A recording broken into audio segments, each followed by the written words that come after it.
I am filmmaker Andrea Pallaoro, and you're watching The Artists Forum.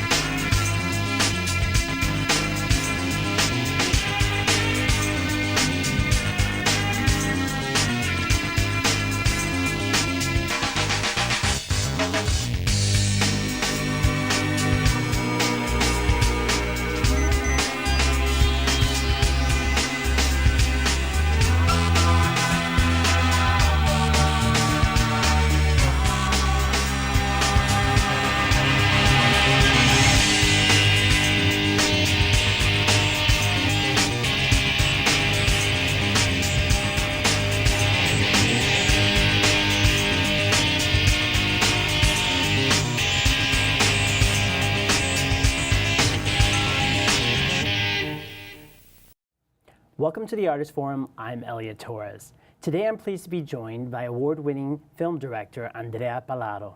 Welcome to the show. Thank you. I'm very happy to be here. So I want to dive right in to the beginning. How did you first know that you wanted to get started in films?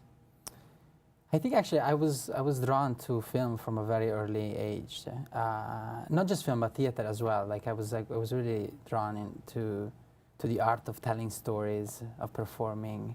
I think when people would ask me what I wanted to be as a grown-up, I would always say I wanted to make films since maybe I was 6 or 7.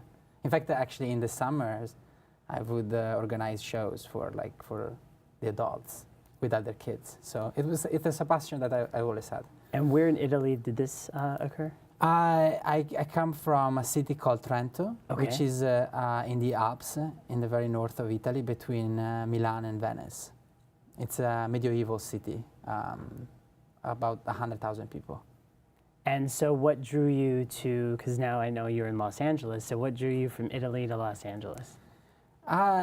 Actually, I came to the United States to attend Hampshire College, which was my undergraduate for my undergraduate studies, and then I came to LA to study for my master at the California Institute of the Arts. But I was always drawn to LA, not for the film industry, but for I don't know. There is an energy there that always spoke intimately to me. And your first film was a short film, correct? Yes, that's correct. Wunderkammer. And what was that experience like shooting that? It was a very intimate experience. I made it with my friends at the time. I made it for my thesis film, graduating from the California Institute of the Arts, and then it's a film that ended up playing all around the world and winning some awards, and that allowed me to meet the people that I collaborated with to make Medeas. So Medeas, your first feature film, which I just saw today, and enjoyed. I want to know what was the challenge and differences between shooting a short film and then jumping into your first feature film? Of course. Well, the short film was a 3-day production, so and the feature was about 3 weeks. So it really requires a lot of stamina to go on with 16 hours, 18 hours days sometimes, day after day. Something that with the short wasn't really the case because it was a 3-day shoot, and we were able to get through it, without feeling that exhaustion, But that exhaustion also allows, for people in the crew, all the collaborators to, become a family of sorts. And so it's a very interesting element actually of making films, that collaboration, that intimate environment, that is the set. And as I mentioned, I did see Medeas, and it just screened here in New York City. So I wanted to know, when I saw it, I felt that it was visual poetry, and that it very much, there wasn't much dialogue, and a lot of things were shown through, the imagery and the relationships between the people. How was that, how was that to create? How was it to create that and also direct a film like that? Of course, since the very beginning, I wanted the film to be motivated mainly by sensorial and aesthetic impulses, even more than narrative ones. And so, like, the approach to the image was always one of the leading motivation for making the film. In fact, it's a film that wants to capture the character's internal worlds, their thoughts, And in fact, it doesn't have much dialogue for that reason as well. But yeah, like for me, the most important thing was to develop a language, a cinematic language, to use all the elements of a cinematic grammar to embody or to reflect, the world of the characters in the most pure and rigorous and eloquent way possible. Great, nice. So we're actually going to show a scene for the film so the viewers can take a look at Medeas. Wonderful. Here's a scene from the film Medeas.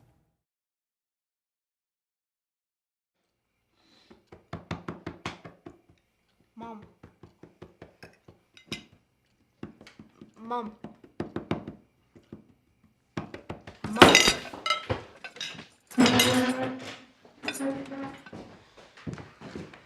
Let's stop it, Dad! Stop!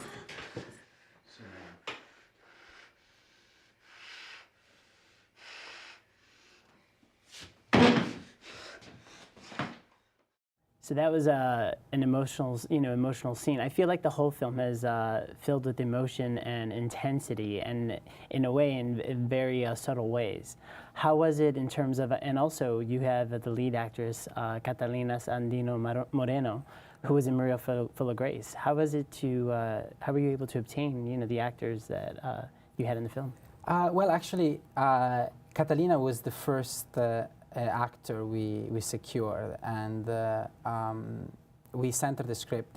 Catalina was always someone I wanted to work with, and we sent her the script, making an offer, and a couple of days later she responded positively, and she was in Chile at the time shooting another film, and so we had to wait I think a week before meeting her, and but when she got back to LA, we met immediately, and we really hit it off. It has been such a pleasure to work with her, as well as Brian and the rest of the cast. Brian O'Byrne, who is also a fantastic actor. He was in $1 Million Baby, right? Correct, yes. Yeah. And he's a very special theater actor as well.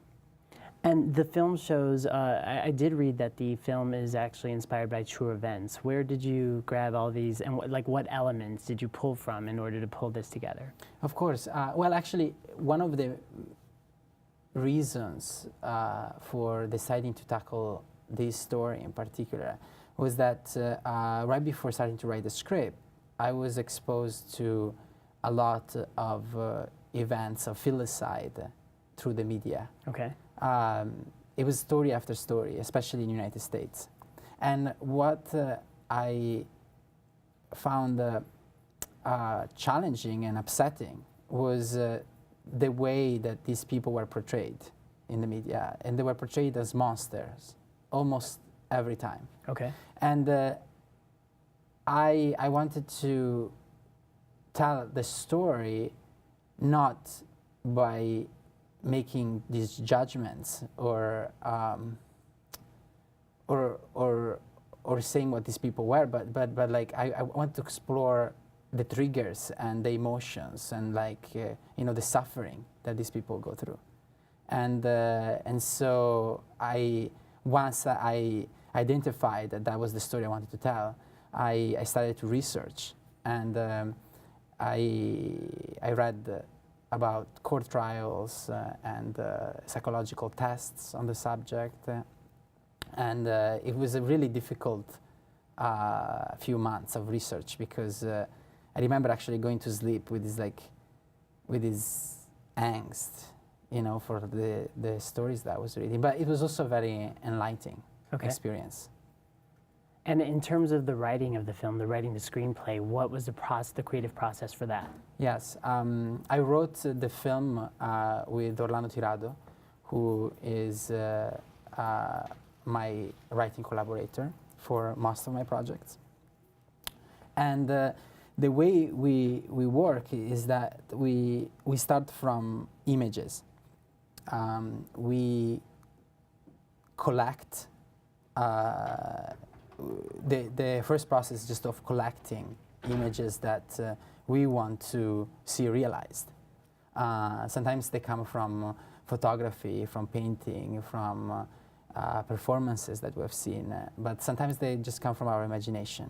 And then once we have collected enough of these images, we come together and we start juxtaposing them on one another, sewing them together.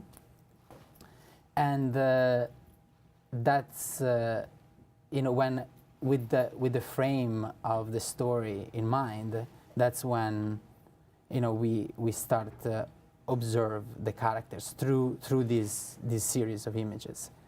And something that is always very important for me and my collaborator is never to impose the story on the characters, but to allow the characters, through the observation of them, to find the story.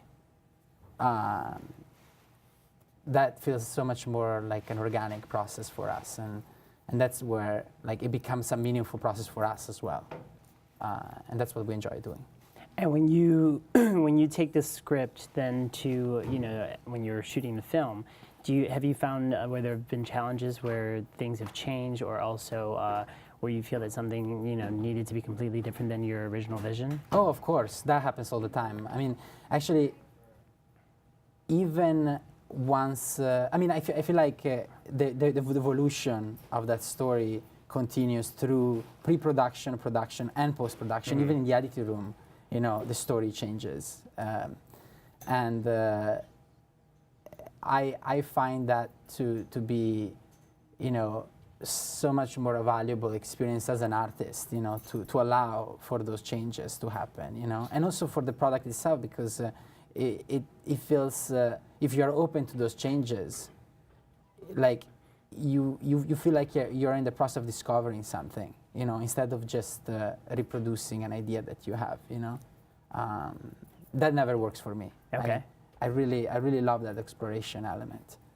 And then when you're shooting, everything is happening in the moment. So what challenges did you face? Because I know you mentioned the long days, but in terms of, was there anything that was challenging with the landscape, or in terms of, you know, just trying to match your vision with all the actors? Of course. Well, the logistics of film production are always very, very, very demanding, and can be very strange, and also the unexpected always seems to happen.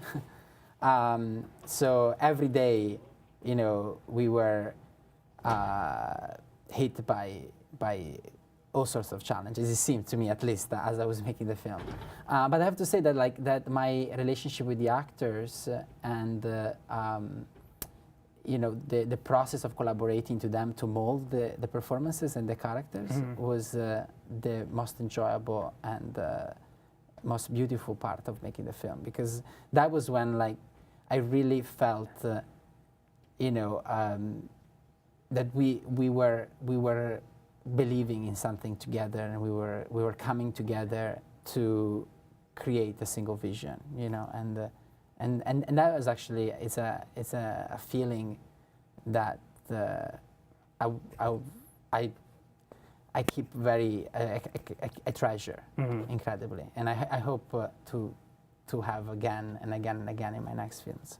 And what was the energy on the set in terms of, you know, when you yelled cut, and, like, you know, cameras were off and stuff, what was the energy like with the actors and everything? Because like as I mentioned, it is an emotional film. So Yeah, of course. Well, you know, I can't deny that there was some frustration at times. Never towards the actors, but you know, towards you know, the way things were going, like the speed of things. You know, like the fact that we never had enough time to try things or to explore other things. You know.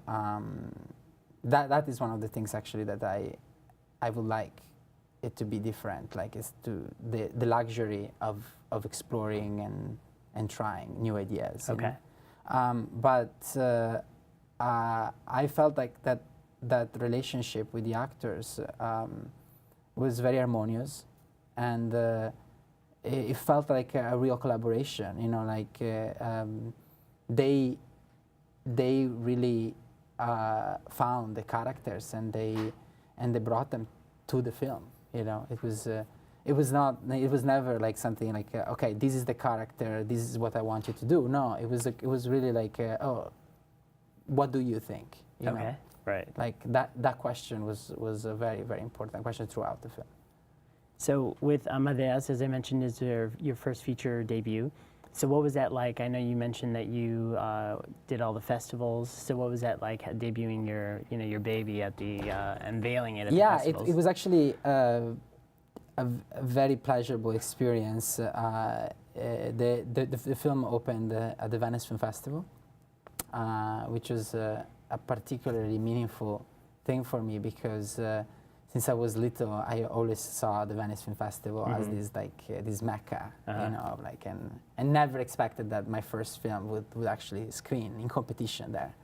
But after Venice, the film traveled the world and it played in over 30 film festivals. And what was fascinating was to see how different cultures would respond to the film. I traveled with the film to most of the festivals, so at the Q&As, I could really I could get a taste of that, of those reactions, you know. What were some of the most memorable ones?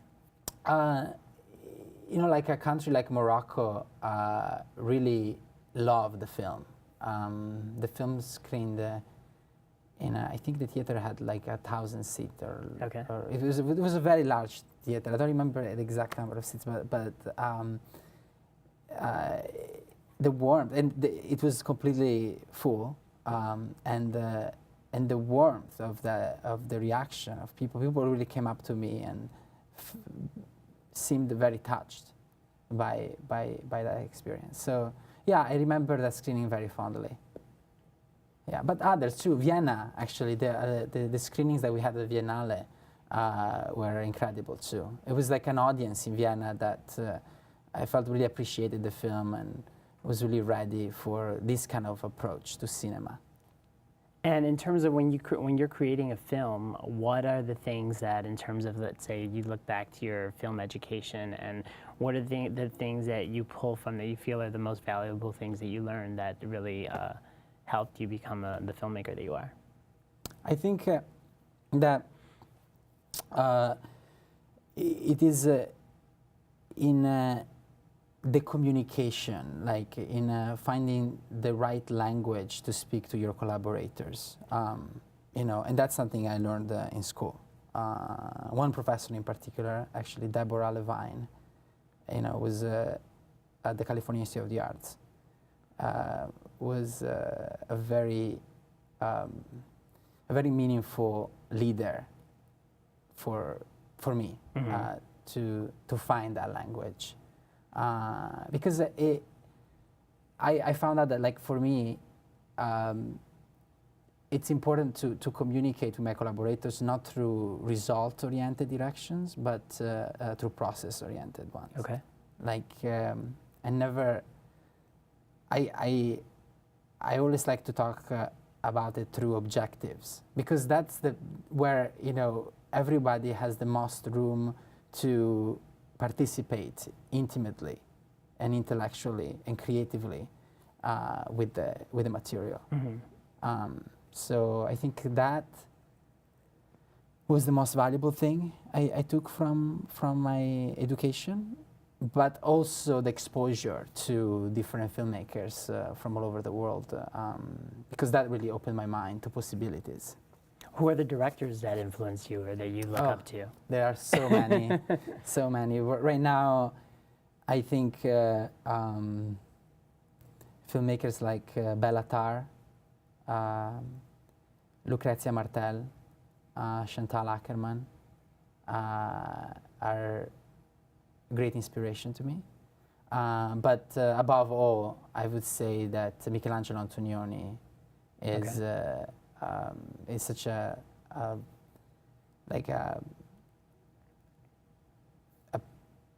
and maybe actually it is the most powerful inspiration of them all. But cinema is not the only inspiration. I am very drawn to photography, to painting, to installation art, theater, opera, music. Like it can come from anywhere, from observing everyday life too. Right. And so since you do both write and direct, what do you prefer one over the other, or are there are there times where you lean towards one? No, I see it as one process. Okay. Actually, I don't see it. I mean, they're two very different things, but they're part of the same objective, which is to create or to reflect or to find a means to give form to a vision and to a story, to a character, and that's just there's two different phases of that process. And have you already started looking ahead and working on your next project? Yes. Actually, I'm working on a few different projects, but one is already in development. Yes. Nice. Yeah. That's great. Yeah. Actually, they're all in development, but one is in the more advanced states of development, let's say.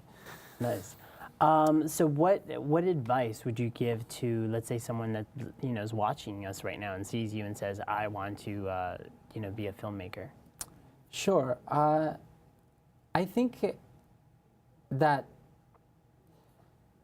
the most important thing that we can do is to recognize who we are and what we want to say as artists, and find the language, the way to reproduce that or reflect that in the most accurate way possible, and without trying to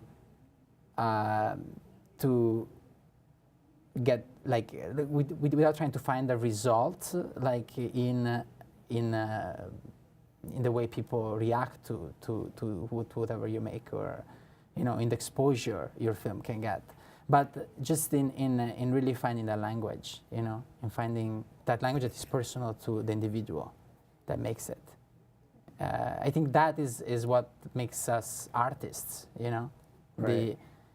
The ability to voice who we are, through whatever form we choose, cinema or any other. And what would you say are your, let's say, long-term goals, and what do you envision for yourself, and what would you need to achieve that? It is my main goal is to do just that. It is to because even with Medeas, it's a film I'm very proud of, but there are always things that while I watch it was like, okay, see, I failed there.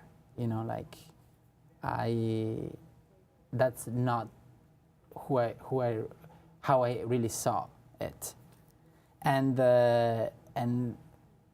what I want to do for my next film and the film after that is to come closer and closer to the purity, of vision. Andreas, I want to thank you so much for joining me today. Of course. It's been a pleasure speaking to you, and as I mentioned, I did enjoy the film. If you'd like to learn more about Andrea Pallaoro, please visit his website at andreapallaoro.com. You could also check out medeasthefilm.com to learn more about the film. It's available on VOD as well as iTunes. I'm Elliot Torres, and I'll see you next time on The Artist Forum. So good to see you guys. So, what's up? Oh, we finally bought a place. Holy cow! You seriously have enough saved to do that? We've been putting a little aside each month. Jeez, at the end of the month, we have nothing left to save. Yeah, I have no idea where it goes. Well, you're spending a lot on... Is it good? Oh, God. Oh, how is my account overdrawn? When it comes to financial stability, don't get left behind. Get tools and tips for saving at feedthepig.org. Hart, what's going on? I'm leaving. Why? What did I do? Not enough. You constantly ignore me. You barely eat anything healthy. You're half as active as you used to be. The pressure is just too much. I quit. Okay, I get it. I'll do better. Just please, don't leave. Okay. But remember, if I go, you go. Listen to your heart. Don't let it quit on you. Uncontrolled high blood pressure could lead to stroke, heart attack, or death. Get yours to a healthy range before it's too late. The Artist Forum. Get connected, be heard. The Artist Forum is a place where artists of all disciplines can network, collaborate, and exchange information and ideas. You want to know when to catch us? Well, then log on to tvguide.com's local listing section. You can also see us live on the web via Manhattan Neighborhood Network's MNN.org. On the Artist Forum, you'll see interviews with New York City's emerging talents in theater, dance, music, the visual arts, as well as the written word. We'll jump the velvet rope to get interviews with entertainment industry's top insiders, as well as some of its underground talents. Expose yourself to the Artist Forum. Show us your work. Invite us to your performance. Do you have questions about the business? Do you need help better focusing on your career? Or maybe you just want to post information about an upcoming project? Well, log on to our website, theartistsforum.org. The Artist Forum, on the pulse of community activities and events. I'm Elliot Torres, and I'll see you on the Artist Forum.